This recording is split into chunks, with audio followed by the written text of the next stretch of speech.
Какво искаш, бе, брат? Така, слушай ме внимателно. Една кутия, 20 мистериозни пликчета вътре, 15 фигурки от колекцията на Хари Потър. Почвай да отваряш.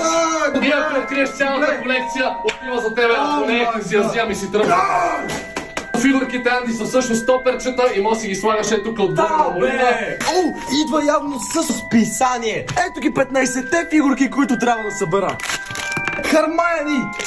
Изглежда брутално. Хари Потър и совата му. Още един Хари Потър. Чете книга.